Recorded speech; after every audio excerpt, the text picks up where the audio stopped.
seversin, sevmezsin. Akşam olsa gelmezsin. Seni bana söylediler, sen başkasın seversin. Seni de bana söylediler, sen başkasın seversin.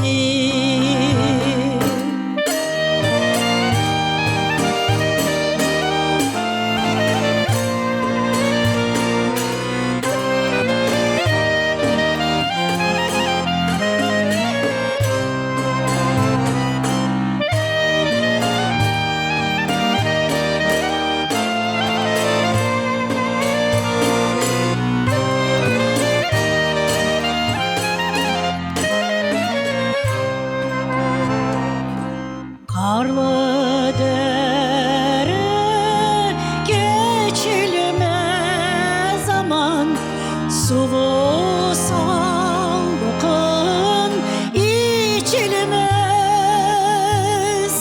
Sevdim seni uzaklardan, hasretliğin çekilmez. Sevdim seni uzaklardan, hasretliğin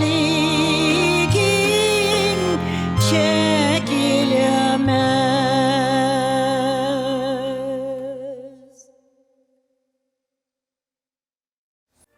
Салям алейкум, в эфире программа Jungle Studio. Сегодня у нас в гостях заслуженная артистка Крыма Гулизар Бекирова. Салям алейкум, хош келдіңіз. Алейкум селям. Кейфіңіз насыл? Пек гузель. Как настроение? Спасибо большое, что пришли к нам в гости. Очень приятно. Я тоже благодарна, что вы меня пригласили. Мне тоже очень приятно. Гулизар Ханум, с недавнего времени вы в Киеве. Расскажите, как вам город и вообще, как вы себя здесь чувствуете? Ну, во-первых, я в Киев очень часто езжу, потому что у меня здесь дети. А для родителей жизнь там, где твои дети. Поэтому Киев я хорошо знаю, мне он очень нравится. Вот. Ну, естественно, настроение очень хорошее. И я стараюсь всегда приезжать сюда, потому что мне нравится. И вижу своих детей. Ну, и вы окунулись в творчество. Ну, как такового вот так сильно не окунулась, но вот от того, что я здесь нахожу, видимо, люди нашли момент, чтобы меня быстренько, так сказать, задействовать во всех направлениях. Ну, спасибо им за это. Вот я уже который раз выхожу на, так сказать, в эфир и говорю, что я знаю, о своих учителях рассказываю, о песне рассказываю. Я думаю, что это самое хорошее как бы чувство рассказывать о песнях, о своих учителях, петь. Это вдохновляет.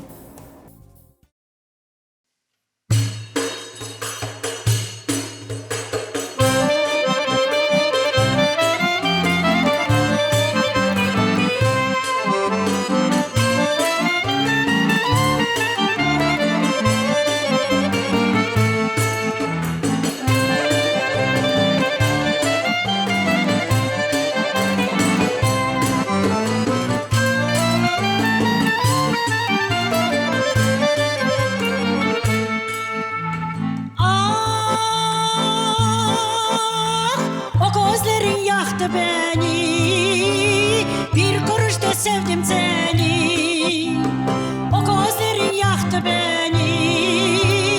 Bir kuruşta sevdim seni. Seni gördüm, seni sevdim, gül gibi sarardım, soldum. Reddetmeye bırakma beni. Seni gördüm, seni sevdim, gel yanıma dur meleğim. Ateşlere yakma beni. Seni gördüm, seni sevdim, gül gibi sarardım, soldum. Reddetmeye bırakma beni. Seni gördüm, seni sevdim, gel yanıma tur meleğim, ateşlere yakma beni.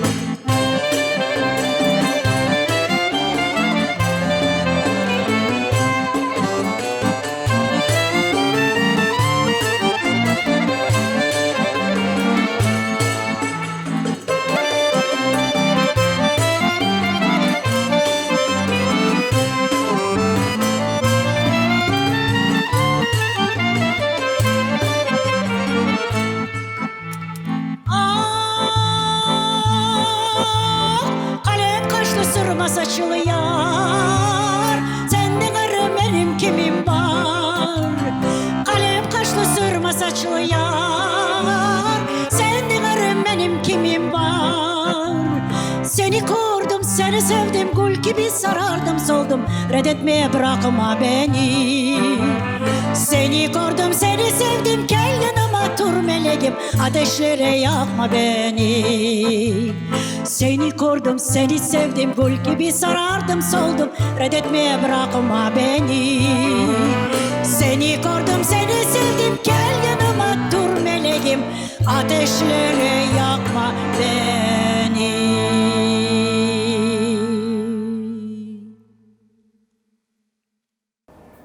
Гульзар Ханым, поговорим о вашем детстве, юношестве. Вы из музыкальной семьи, Да. и кто из близких привил вам любовь к народной музыке? Ну, в общем-то, конечно, я хочу сказать, что это папа привел, потому что отец у меня играл на инструментах на всех, он был самоучкой. Он до войны, значит, в Крыму работал инструктором радиокомитета 13 лет. Это уже о чем-то говорит, потому что он все песни знал. Мама пела очень красиво, у нее очень был красивый, высокий голос. Вот. И у нас всегда в семье звучала музыка. Папа очень любил играть, если приходили гости, и даже без гостей. Вот. Нас было в семье 5. Ну, старшая сестра, она как бы, ну так получилось, что она не училась музыке. А начиная с меня, значит, остальные все 4, мы все учились в музыкальной школе. Вы старшая или младшая? Я 2 по счету. Старшая. Да, старшая. И после меня, значит, братишка скрипач, сестренка пианистка. И младший братишка, он закончил Алматинскую консерваторию и работает в оркестре, значит, театра и военном оркестре. Он закончил консерваторию. Он в детстве не учился музыке. Но когда закончил 8 классов, он сказал: я хочу учиться музыке. Мы так все удивились. Ну как музыке? Ну, видимо, есть пословица такая, что птенец делает все, что он видит в своем гнезде. Вот, видимо, вот это все-таки перевесило, и он захотел учиться музыке, и у него это получилось, и он даже закончил консерваторию алматинскую. Вот так с детства этот был, ну как у нас всегда в семье была вот эта атмосфера, мы все время в музыке. Даже я помню, папа, мы были маленькими, и отец приходил с друзьями поздно вечером, и даже если мы спали, он заставлял маму, чтобы она нас будила, и мы просыпались. И, давали концерт? С просонья мы давали концерты, пели. Не знаю, что пели, но пели. А я вообще-то, как мама рассказывала, что мне было 2 годика, я еще, кажется, правильно не произносила слова, но я уже пела. Они не знали, о чем пою я, но я пою. У меня выходил голос, я, так сказать, имитировала все. И когда к нам приходили гости, я выстраивала табуретки, раньше табуретки делали все сами. Вот выстраивала табуретки, делала, так сказать, зал зрительный, сама вставала где-то на возвышенности и начинала петь. Вот. А потом, когда заканчивала, делала поклон, но если я видела, что кто-то из сидящих зрителей, так сказать, гостей не хлопали, я подходила к этим людям, брала их за ладошки и заставляла их хлопать. Почему это так? А они, может быть, не хлопали, потому что удивлялись моей смелости. Еще я произносить вот так все слова не могу, а тут я такая смелая, заставляю их слушать то, что я пою. Вот вот такое было. Мама Характер рассказывала. еще с детства Ну, проявился, да, наверное. музыкальный? Любовь к музыке, наверное, к пению. Вот такая у меня, так сказать, видимо, вот это все, в зависимости от того, что у нас в семье всегда звучала музыка, вот, наверное, поэтому я певицей стала.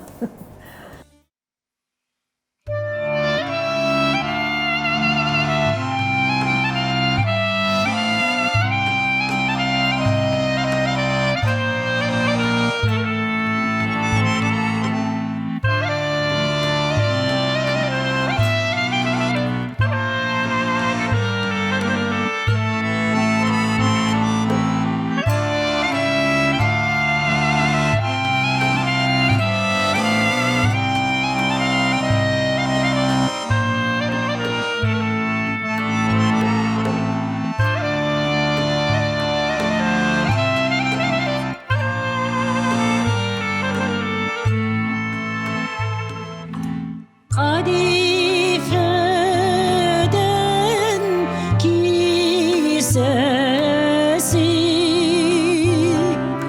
havadan gelir sesi oturmuş sazını çalar nazlı da güzel ciger İbnin koşesi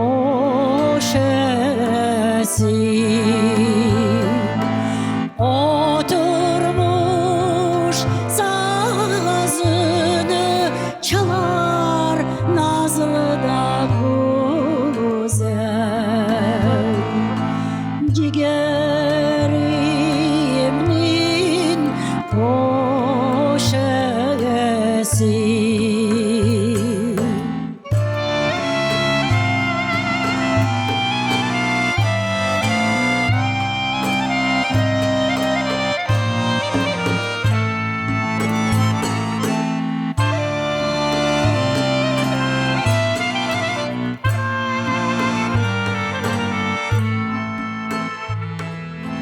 Kadife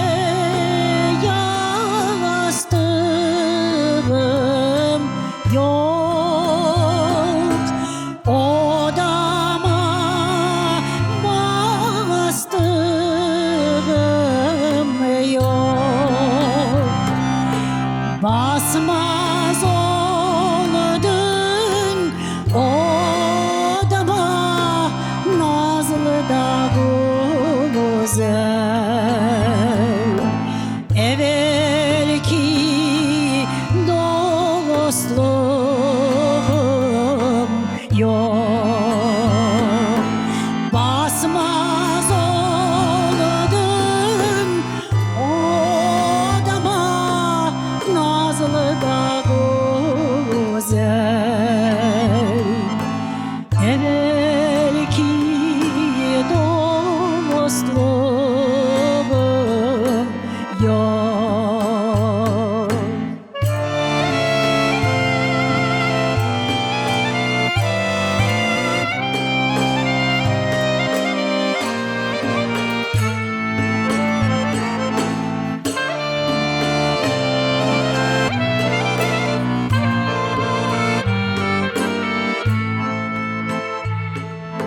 Sana ne oldu ben bilamam sevdiğimden vazgeç almam iki türlü fikrim var nazlı da civan doğrusunu ben bilamam iki türlü fikrim var nazlı da civan doğrusunu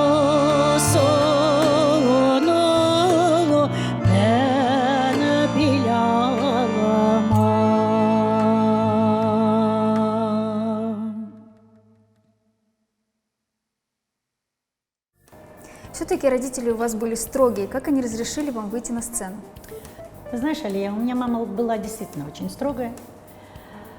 Ну, вот когда касалось пения, она почему-то сдавалась всегда. Даже она сама несколько раз пыталась меня, 69-е, 70-е годы, найти человека, способствующий, который, чтобы поспособствовал меня в хайтарму, да, определить.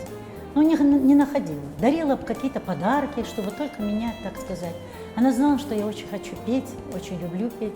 И, видимо, она видела во мне, что у меня это хорошо получается. Вот. Ну и...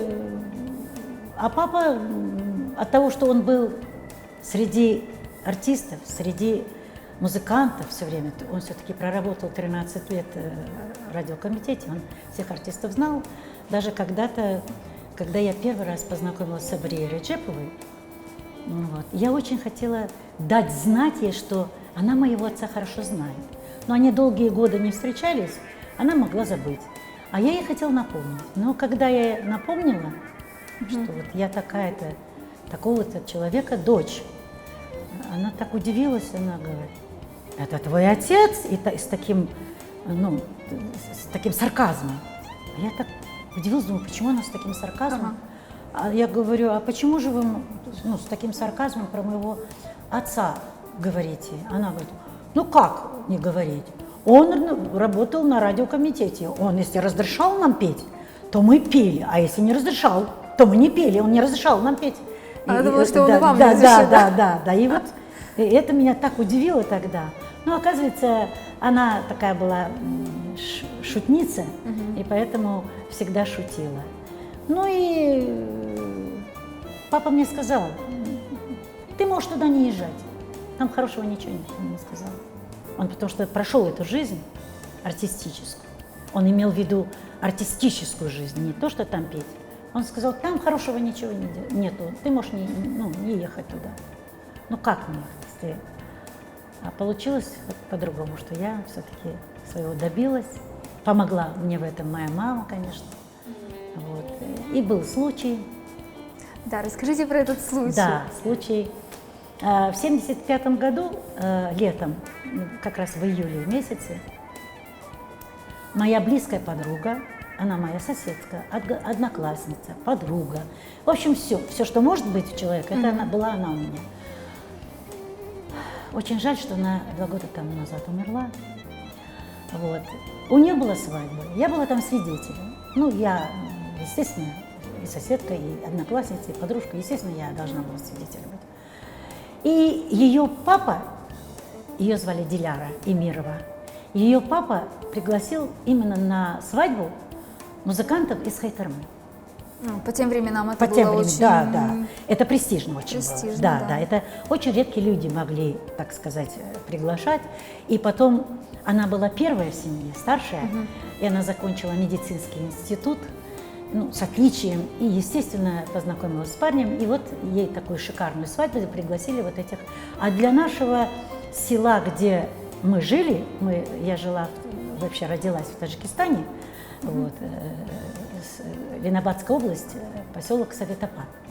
Вот. Для нашего села это была сенсация, потому что, Хайтарма приехать, это, не каждому дано. И вот, значит, свадьба идет в своем разгаре, вот. А еще приехали певцы. Среди них была Зенеп Аптелюманова, наша корифей, старшее наше поколение, был Февзи Белялов и был Рустем Иметов. И когда свадьба была в таком разгаре, и музыкантов остановили и попросили, чтобы вот уже я спела. Они сказали, что хорошо, вы хорошо играете, нам все нравится, только у нас есть своя певица, своя артистка, можно она выступит? Ну, естественно, так они удивились, какая артистка в селе, и артистка. Ну вот, я вышла к микрофону, естественно, спела 5 песен. Там были и старинные песни, и такие веселые, такие. И, конечно, ансамбль, это же часть ансамбля Хайтарма нашего. Вот. И они удивились, что человек, девушка поет так, и она находится в селе, она готовая, певица, актриса, что она здесь делает? И после свадьбы, когда уже свадьба завершилась, они пригласили меня отдельно за стол и начали меня уговаривать. Что такая готовая певица, что ты что здесь делаешь, ты вообще в этом селе что делаешь? Я говорю, ну вот несколько раз пытались, не получилось. Как не получилось? Ну вот так получилось, что, ну, видимо, не на тех людей выходили или как, я не знаю, пытались. Но они мне сразу сказали, мы тебя ждем, мы тебя на следующей неделе ждем в Ташкенте. А я тогда в тот момент работала. Сейчас банк, а раньше была сберегательная касса.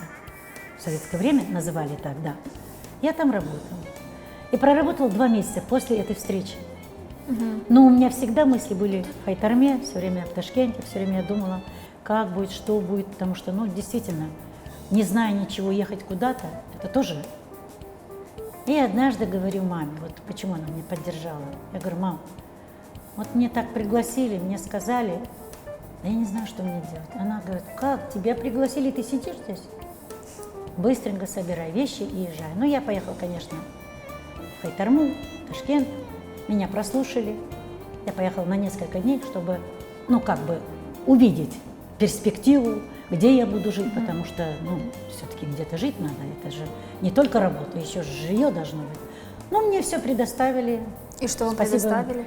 В общежитии комнату предоставили. Там жили одни артисты, жили, там других людей Наверное, нет. весело Да, было?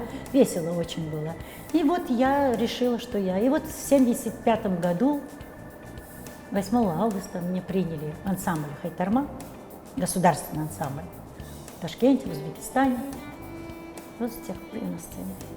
Ну что, я представляю, какая была у ваших родителей гордость. Ну, конечно, конечно.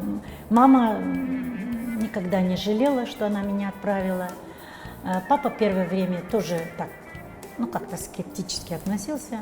Ну, а потом понял, что это мое призвание, вот, и что привил это все он мне, не кто-нибудь другой. И поэтому тоже радовался.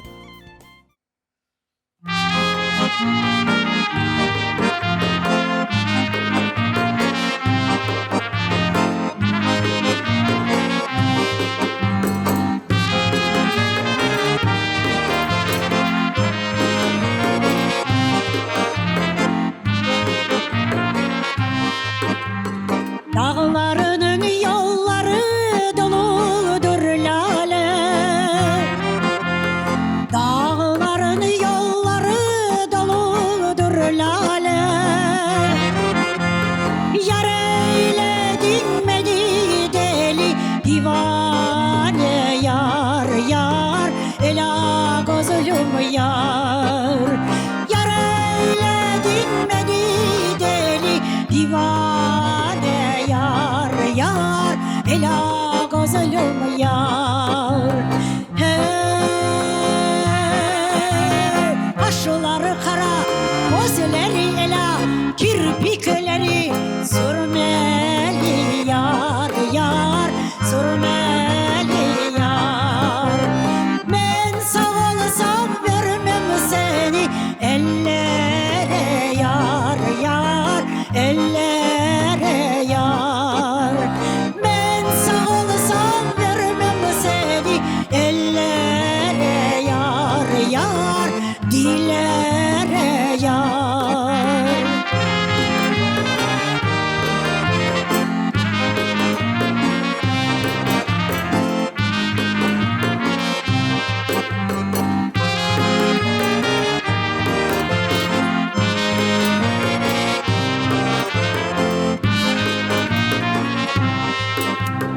Dağlarının yolları doludur diken. Dağların yolları doludur diken. Kör olsun dikeni yollara döken yar yar. Ela gözlüm yar. Kör olsun dikeni yollara döken yar yar. Ela gözlüm yar. Hey, kaşları kara, gözleri ela, kirpikleri sürmeli yar yar, sürmeli yar.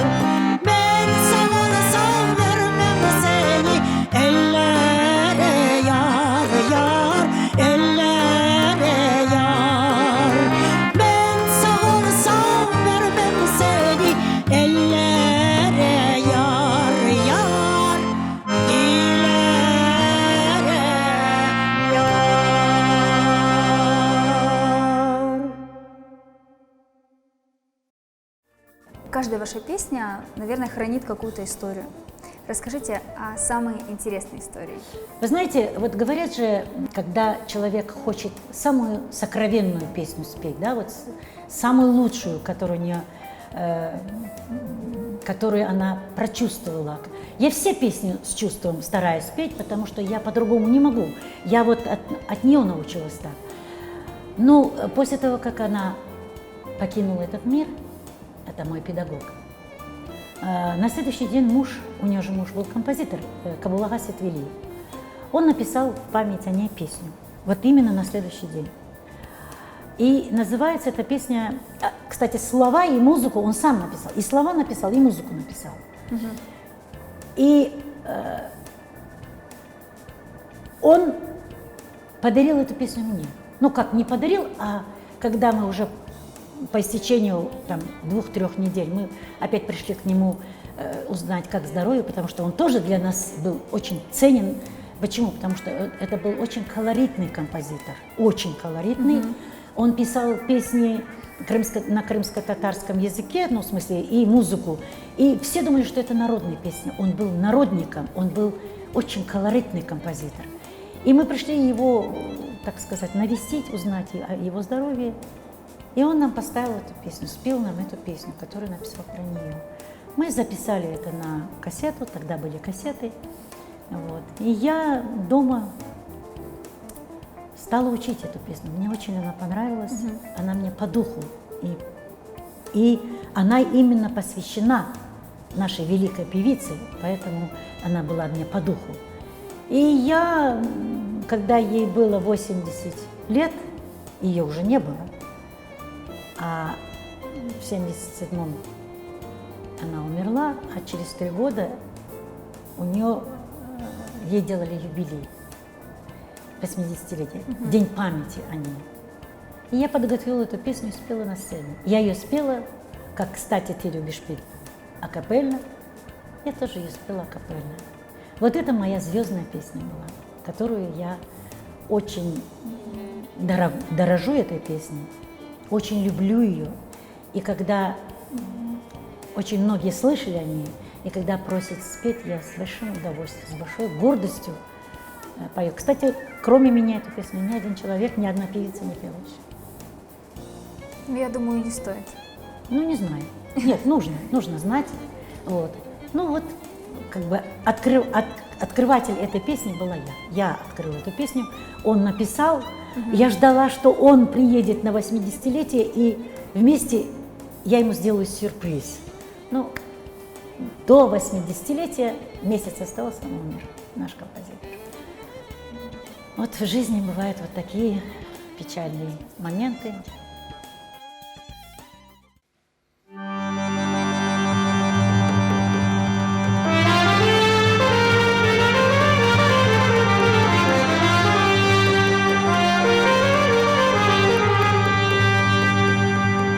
Бақчадан bir gül kopardı,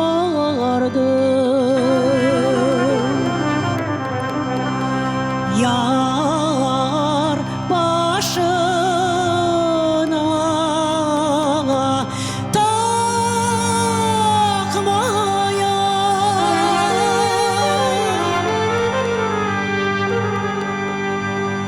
Yaprağı yandı, tutaştı.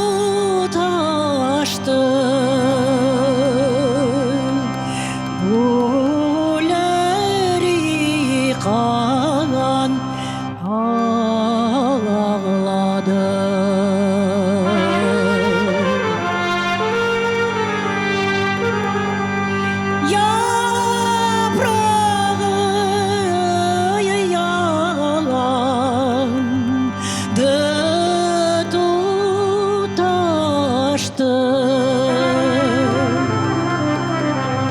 Gülleri kan ağladı.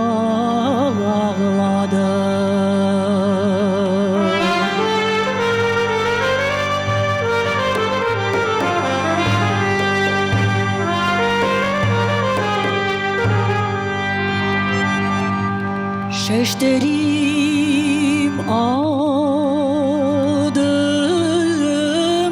elime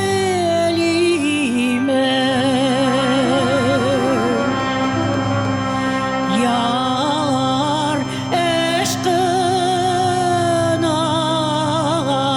çalmaya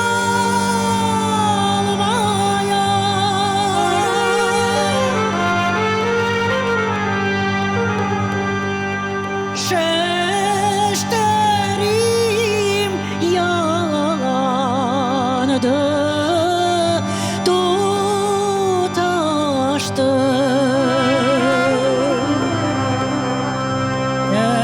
Elleri kan ağladı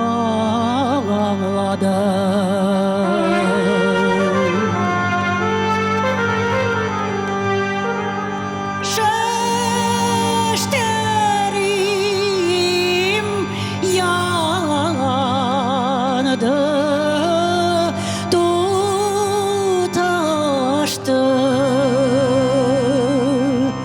Telleri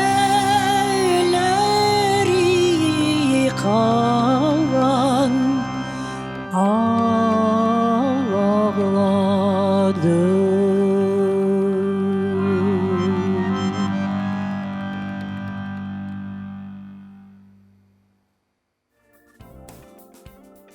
Гульзар Ханум, вот вы сильная женщина, волевая, да, Кто меня знает, так говорят, я не знаю. да, может, я даже не знаю вас сказать об Да. этом.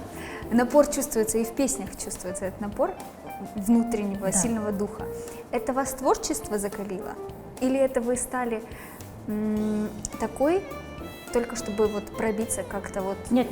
Вести творчество. Вообще-то с детства я смелая. Я если делаю какие-то поступки, я не боялась эти поступки делать. Вот. Я всегда соревновалась с мальчиками почему-то в школе, когда училась. Меня за это любили, что вот я сильная, я стойкая, я там принципиальная. Но, естественно, песня меня еще больше укрепила. И потом, мы сейчас говорили о вот нашей певице Сабаре Реджеповой, она была такой человек, она была сильная, смелая. И это ее смелость, ее сила, вообще сила звука у меня конечно, нет. Жаль, что такого голоса, как у нее, но у нее действительно, это был самородок. И вот это все, вот эта сила, вот эта смелость, вот этот ее характер, все проявлялось в песнях. И вот я всегда, глядя на нее, когда она выходила на сцену, мы, молодые певцы, ей уже было в 75-м, ей уже было 75 лет. А мне было всего 22 года. И я все время наблюдала, как она стоит, как она ходит, что она говорит, как она себя ведет на сцене, как она поет. Мы все время за ней наблюдали. И сейчас я, хоть и как бы она не была моим педагогом, да, мы вместе с ней работали, я смело могу сказать, что это мой учитель, потому что я училась от нее. Хоть она меня не учила, но я все время за ней наблюдала, как и что. Потом я, когда с ней познакомилась, я выучила ее песню, кстати, которую я исполняю. Сегодня Да, Бахчадан, сегодня, да. Бургуль, Хупардан. Да, вот эта песня очень такая, она от либитум считается. Эту песню я с ее пластинки, она была записана, эта песня на пластинке, ее голосом она исполняла там. Я выучила эту песню, и потом, когда прошло время, я пришла к ней, она уже не работала, она уже была больная. И я пришла, говорю, Сабрепте, послушайте вот эту песню. Я вот ее выучила буквально с вашей пластинки. И когда я села, сыграла, я села за фортепиано, я играла, я обычно перед музыкантами, у нее супруг был композитор. В этом я не смелая была. Но вот там у меня проявилась такая смелость, я не посмотрела ни на то, что я не виртуоз, там, просто играю, извини, для себя. Я села, сыграла, спела. И когда закончила, пришла к ней в комнату, она в спальне была, села напротив и так внимательно посмотрела в ее глаза. Она мне сказала: прекрасно. Она сказала: жаль, что я уже ухожу, жаль, что у меня со здоровьем вот так. Моей ученицей должна была быть ты. И вот это мне позволяет вот это ее утверждение, что она вот конечную точечку поставила она, что все-таки она мой педагог. Я с нее брала примеры. Конечно, еще многие другие были у нас хорошие певцы, очень такие с голосом, с мелизмами. Эдиапте, вот та же Зенепапте Люманов, Эдия Топче. Я от них всех брала.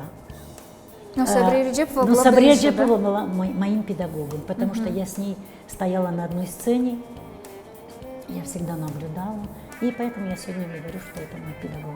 От нее, если я чуть-чуть на нее похожа, то вот я свою жизнь прожила не зря. Я на сцене, значит, я исполнила то, что я должна была сделать после нее.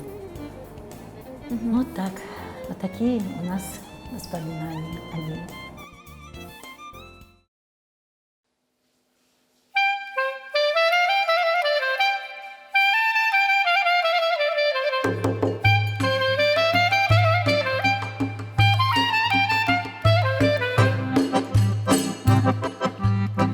Rafa bir filcan koydum, içine bir can koydum.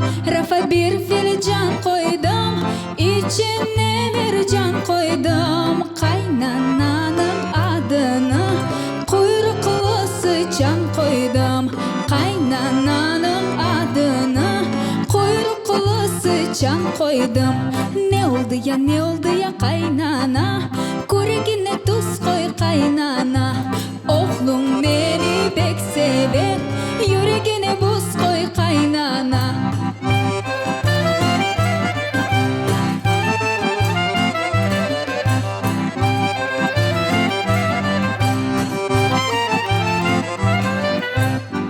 Çulbaş suflu kelin, ev barkın kuflu kelin.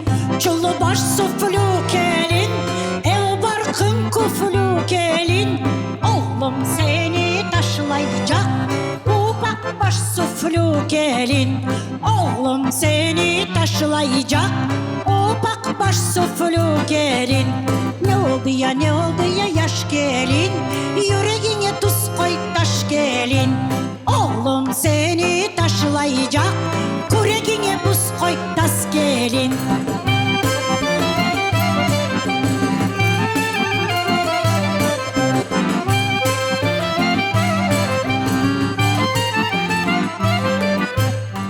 Kaynananın nesi var, zurna gibi sesi var. Kaynananın nesi var, zurna gibi sesi var. Kırmızı biber gibi, dilden gayrı nesi var. Kırmızı biber gibi, dilden gayrı nesi var. Ne oldu ya kaynana, kurekine tuz koy kaynana. Oğlum beni pek sever, yüreğine buz koy kaynana.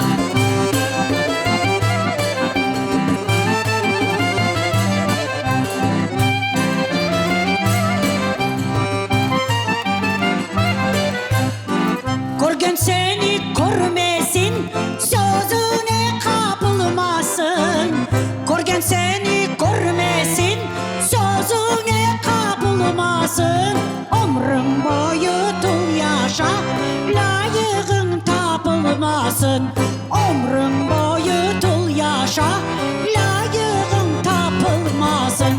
Ne oldu ya yaş gelin, yüreğine tuz koy taş gelin. Oğlum seni taşlayacak, kurekine buz koy taş gelin.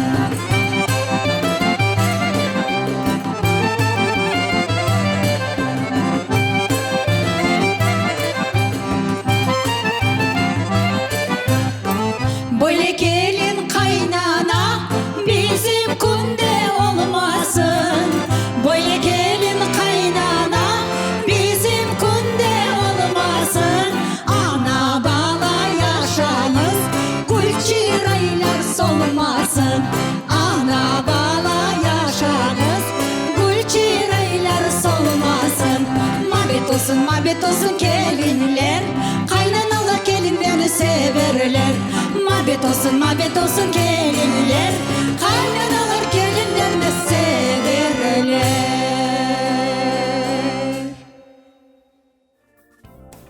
Гульзар Ханум, что считаете своим наибольшим достижением в жизни?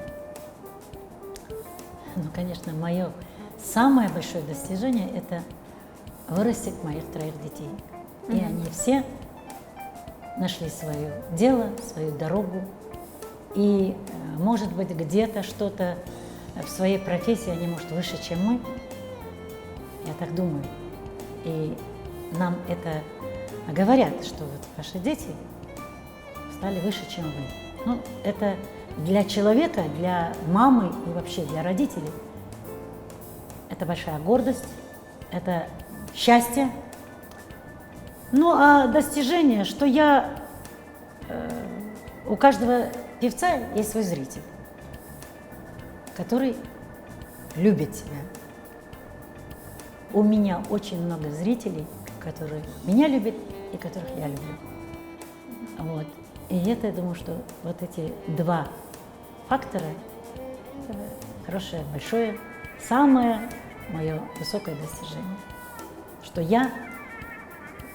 меня знают, узнают, да, и, конечно, это чуть-чуть трудно, быть известной очень трудно, но это вот результат моей жизни. Чох сау у нас келгеніңіз үшін. Очень приятно было сегодня с вами спеть, несмотря на то, что песня была сложная. Да, но ничего. Песня была, это народная песня, ее не мы сочинили, ее сочинили еще далеко до нас. Вот для того, чтобы не было, как в этой песне, ситуации с невесткой и со свекровью, не было, как в этой песне, поэтому мы сегодня ее с тобой подарили. Я думаю, что она должна быть примером для других, и со стороны люди должны для себя сделать резюме. Я думаю, что последний куплет, то, что мы с тобой спели, он должен, так сказать, выстрелить. Да. Так, вот. Иншалла. Чох сау у нас. Сызды Саву, что пригласила. Очень приятно. Взаимно. С вами была программа Jungle Studio. Оставайтесь на телеканале АТР, слушайте хорошую музыку.